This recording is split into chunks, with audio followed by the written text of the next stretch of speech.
Y'all, I done swiped left so much on Facebook dating that they don't even recommend me nobody to date at this point. Now, what does that tell you? It's weird how you get to a certain age in your life and it's like you're not attracted to nobody. It don't mean that they're ugly or whatever. It's just, I don't know. And then the ones that try to talk to you before they cut me off, I think to myself, my God, you got to give some people credit for trying. But I'm talking monsters, like woolly boogers, like nasty looking folks. So, yeah, it just gives me something to do. So I'll go on there every so often, just be like, no, no, no, no. And so I guess Facebook goes, well, you just hard to please, so we just not going to recommend nobody. So, oh well. All the world owes me a living. Oh boy, Queen, thank you for asking. What does that tell us when you don't get any more recommendations on Facebook dating anymore? And no, it's not weird. It's actually pretty normal. It's real simple. You got this problem called main character syndrome. Let me explain it very clearly. You say that you are looking at all the men on these dating profiles, and you give them credit because they're shooting their shot. But oh, I mean, they're ugly and they're monsters and this and that, and you're just not attracted to them. Hey, cool. You're the main character in your own head. Want to know why? Because you haven't done this thing called self-evaluation, expectation management. None of it. You haven't looked in the mirror. Have you looked? Well, I'm pretty sure you're the type of queen that if someone asks you, hey, rate yourself from 1 to 10, you'd be like, 11. Yeah. Sweetheart, you're basically looking at men who are either at your level or just below your level, and you're thinking, well, they're way below me. I'm much higher. I deserve more. Well, if there's one positive thing about this, I got to give it to the Facebook dating algorithm. It recognized your delusion and said, yeah, you're not getting any more until you come down to earth. But look at the bright side. You'll always have TikTok, if we can consider that a bright side. And fam, as I always say, don't complicate your life because of these queens. Enjoy the best things you can get in life and fix the things within your control. And you know what is in your control that ruins a great outfit fast? An old, beat up belt that no longer fits right. How's this gorilla gonna have the nerve to talk about anyone if I'm not crisp at the waistline? Wearing belts with stretched out holes that either pinch my furry waist or sag and throw off my whole look. That's why I'm excited to have Anson Belt and Buckle as the sponsor of today's video. This is a family-run company that's been around since 2009, and they've completely reinvented how belts should work. And this gorilla has been proudly wearing his Anson Belt and Buckle as my daily go-to ever since I got my package in the mail. I'm a certified customer, fam, and I can honestly say I did not know what I was missing out on until now. Instead of holes, Anson uses a micro-adjustable track system with quarter-inch increments so your belt fits perfectly every single time. And once you experience that kind of fit and comfort, trust me, you'll never want to wear an uninspiring belt again. And because you can mix and match any buckle with any strap, so you'll always have a belt that matches your outfit perfectly without having to buy dozens of belts that clutter up your closet. But here's the thing, this isn't just about this gorilla's or anyone else's style. It's about feeling more comfortable, more confident, and more polished in what you wear. Anson's belts adjust with you throughout the day. So whether you're sitting, standing, or on the move, you're always comfortable and looking sharp. I've been wearing mine non-stop, and honestly, it's the best belt I've ever owned. Once you try it, fam,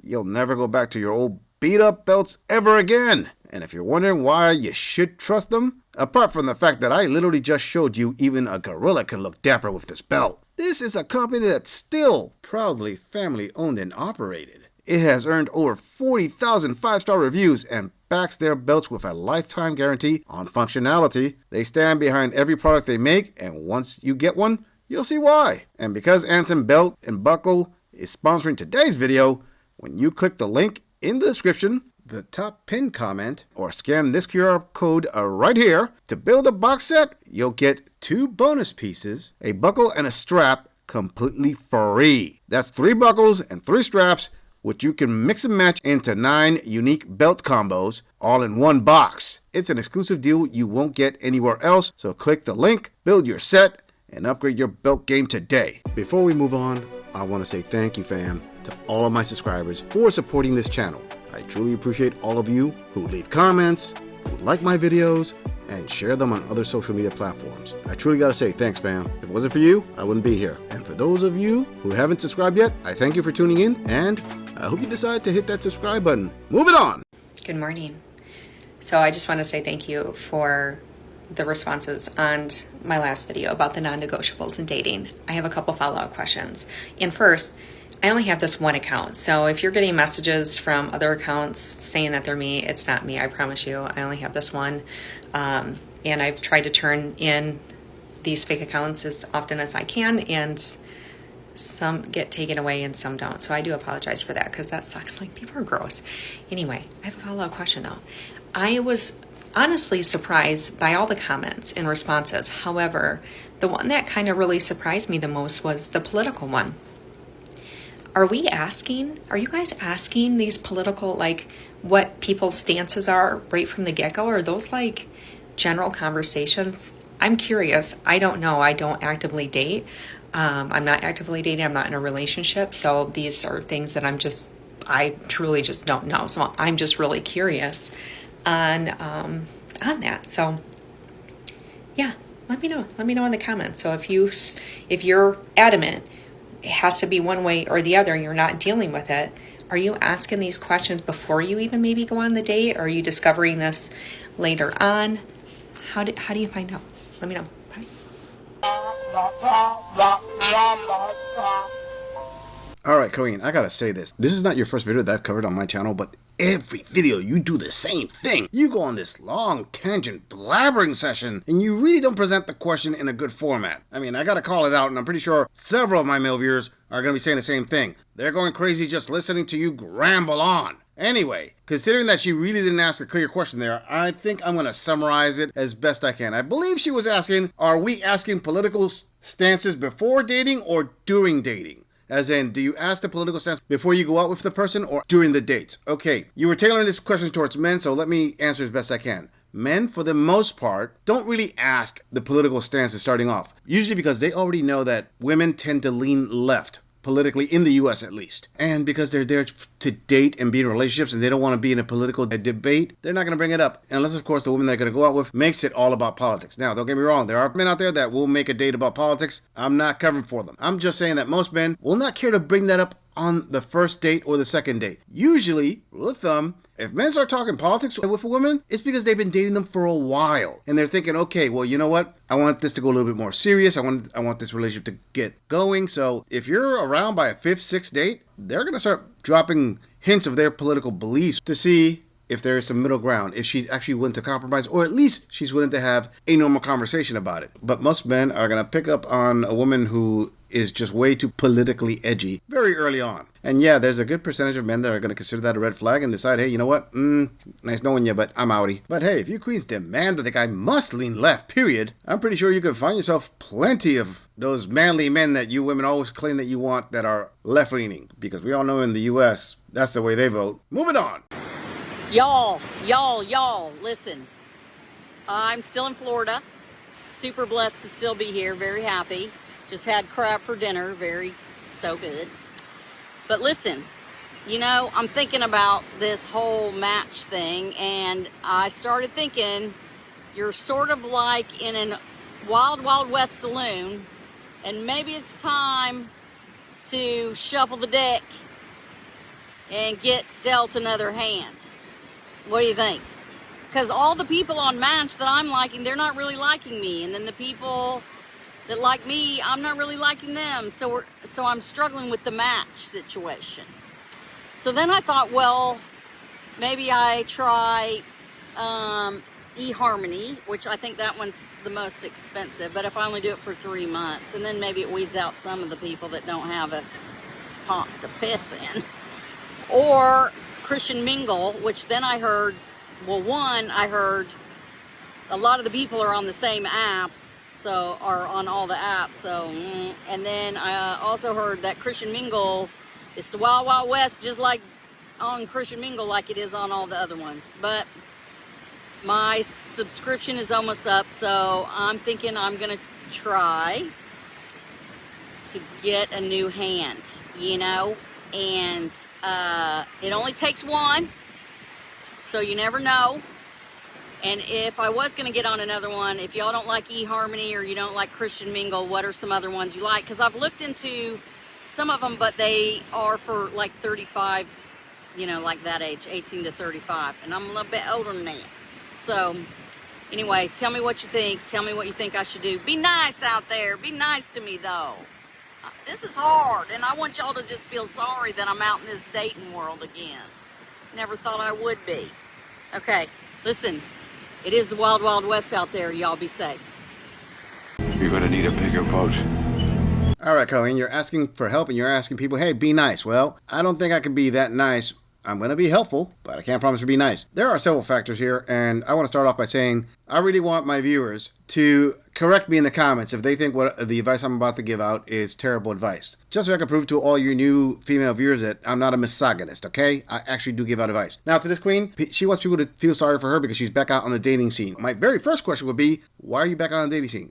Now, if you're a widow, you get a pass with me. You didn't ask to be back on the dating scene. You were shoved out there practically. If your husband of I don't know how many decades divorced you, again, you didn't ask that. But notice that I just mentioned two very low probable statistic anomalies. But if you're dating out there because you decided to divorce your husband, zero pity, sister. That being said, let me continue on with this package deal of advice this gorilla's got for you. The problem, sister, is not the dating apps.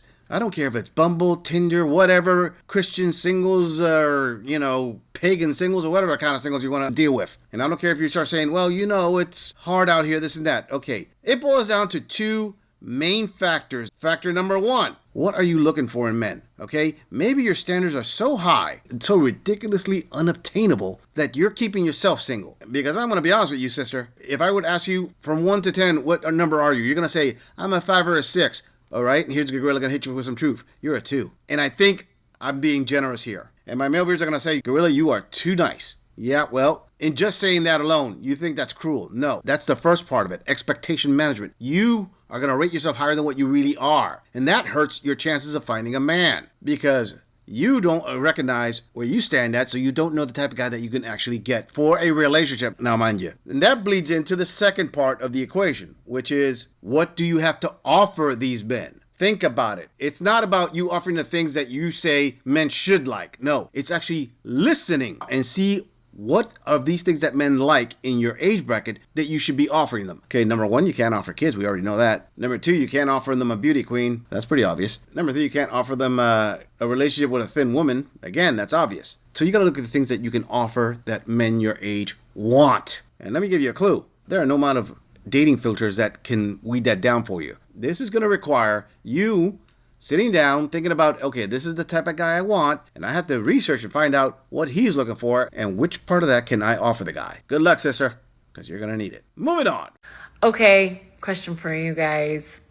You're dating somebody, you go on a few dates, they're super nice, yada, yada, yada. You find out that they were married for 25 years. Yeah, 25 years. They've been divorced for a year, which is fine. It's fine. But they haven't slept with anybody. Like nobody. So you would be the first person that they sleep with if you choose to sleep with them. But otherwise, in 25 years, they've only slept with one person. And is a year long enough? I mean, they were with somebody for 25 years, only slept with that one person, and now they're single and dating. I don't know. Maybe I'm overthinking it. I don't know. What do you think? Like, what's the appropriate amount of time? And then there's no way the relationship's probably going to go to the next level because they just got out of the relationship, and you don't want to be that person. Their rebound. Yeah, it's called a rebound. I don't know. Maybe I'm overthinking it. What's your thought process? Should you, for 25 years of marriage, how long should you be single? And do you want to be the next person that they sleep with? I mean, they haven't slept with anybody in 25 years, one person. So you'd only be compared to that one other person. It's not like they have a whole bucket list of wonderful people they've slept with. But anyway, I would love your opinion on this. And please comment in the comment section because you guys always seem to have an opinion about something. Anyway, I hope you guys are having an awesome Friday night.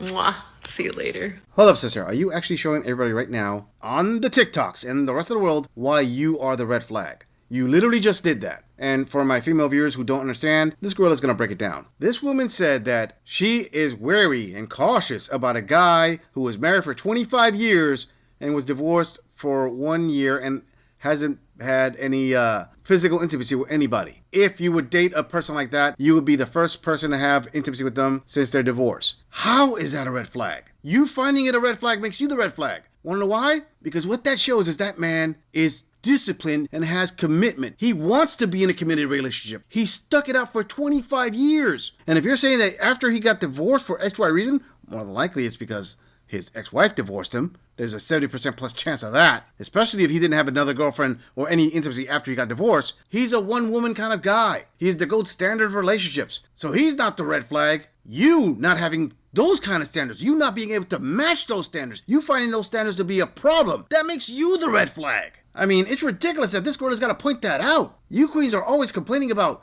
how men nowadays just go from bed to bed, they lie, they cheat, they do this and that. And when she finds a guy who's got the gold standard, all of a sudden, oh, wait a minute, I don't know about this. Yeah, queen, you ask and this gorilla's answering. What is my thought process on this? And this is just this gorilla alone. And I really want to know if my viewers agree with me or not. That little rant you just went on, you were reflecting your insecurities, how you handle business on that man. That man that you just described is the type of man that you women are always asking about. The nice guy, where the good guy's at. The guy who could dedicate himself to one woman for 25 years and won't sleep around. He's looking for someone to spend the rest of his life with. Sister, you might as well tattoo a red flag to your forehead, because if you can't recognize how good he is, you don't deserve a man like that. Fatality. Flawless victory. I'm just saying, if you enjoy this audit, click on the video in the end screen for more content. If you would like to support the channel, please follow the link in the description to donate to our beer fund, or like, subscribe, and share this video on other social media platforms. If you agree or disagree with anything about this audit, please let us know in the comments. I'm going to leave this audit right here. I'll see all of you in the next episode.